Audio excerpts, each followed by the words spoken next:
রহমতুল্লাহি ওয়া বারাকাতুহু। আলহামদুলিল্লাহ, ইন্নাল হামদুলিল্লাহ ওয়াসসালাতু ওয়াসসালামু আলা রাসূলিল্লাহ।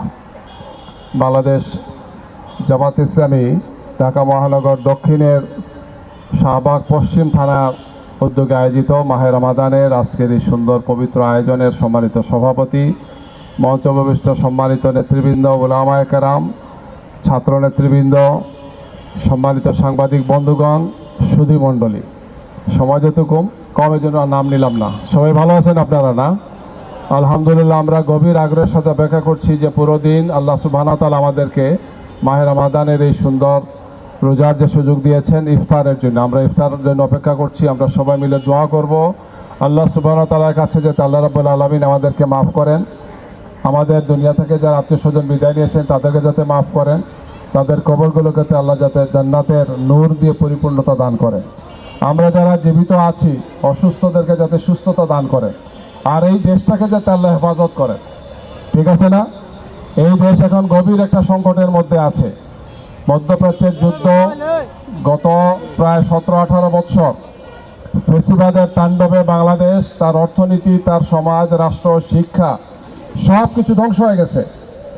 এই অবস্থায় নির্বাচিত সরকার দায়িত্ব নিয়েছেন।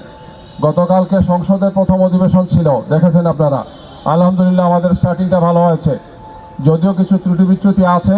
আমার দৃঢ় বিশ্বাস যে ইনশাল্লাহ সরকারি দল এবং বিরোধী দল দায়িত্বশীল ভূমিকা পালন করবেন। আমরা প্রেসিডেন্টের বক্তব্যটাকে আপনারা দেখেছেন, আমরা আমাদের সংসদ সদস্যরা ওয়াকআউট করেছেন। এটা সংসদীয় রীতি হচ্ছে, প্রতিবাদের ভাষা হচ্ছে ওয়াকআউট করা। ওয়াকআউট কেন করলাম? কারণ গত এই যে 17-18 বছর যে সরকারটা ছিল, সর্বশেষ যে জুলাইয়ের গণ অভ্যুত্থানের সময় যে হাজার হাজার মানুষকে তারা হত্যা করেছে, 1400 মানুষকে হত্যা করেছে না, হাজার হাজার মানুষকে আহত করেছে। এছাড়া গত 14-15 বছরে তাদের হাতে গুম হয়েছে, খুন হয়েছে, ক্রস ফায়ারে, আয়নাগরে হাজারো লক্ষ মানুষ মা হারা হয়েছে, বাবা হারা হয়েছে, সন্তান হারা হয়েছে। গিয়ে প্রেসিডেন্টের পক্ষ থেকে সামান্যতম কোনো ভূমিকা ছিল না।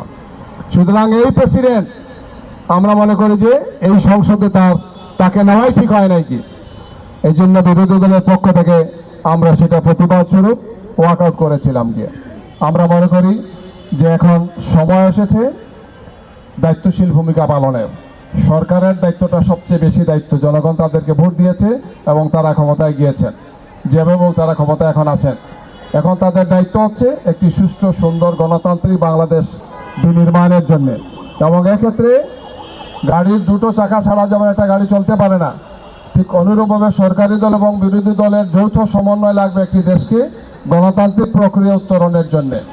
আমাদের পক্ষ থেকে আমরা বলেছি যে আমরা দায়িত্বশীল বিরোধী দলের ভূমিকা পালন করব।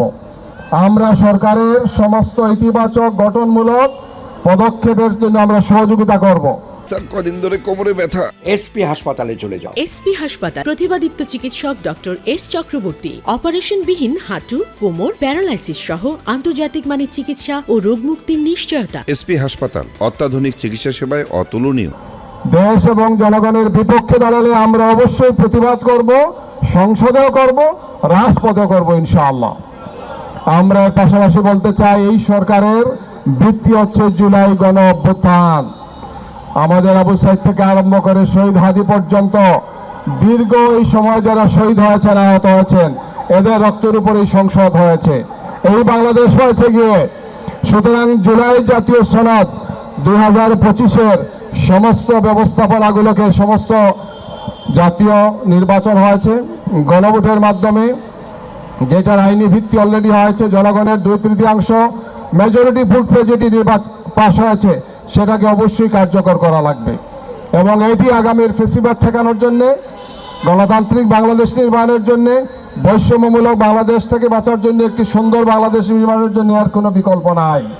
এজন্য পরিপূর্ণভাবেই জুলাই জাতীয় সনদকে কার্যকর করতে হবে। এটি আমাদের দাবি, এটা দেশবাসীর দাবি। প্রিয় ভাই এবং বন্ধুগণ, আসুন, আমরা আজকে এমন এক সময় দাঁড়িয়েছি যে মাসটা হচ্ছে আল্লাহর পক্ষ থেকে দেওয়া আমাদের জন্য সর্বশ্রেষ্ঠ নিয়ামতের একটি মাস। এই মাস হচ্ছে কোরআন নাজিলের মাস, এই মাস হচ্ছে কোরআনের বিজয়ের মাস।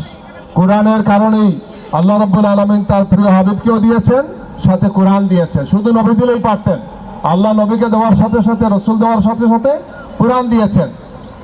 নবীর নির্দেশনা আর কোরআনের নির্দেশনার আলোকেই এই সমাজ আবারও সেই ১,৫০০ বছর আগের যে সোনালী যুগ ছিল সেটা আবার ফিরে আসতে পারে।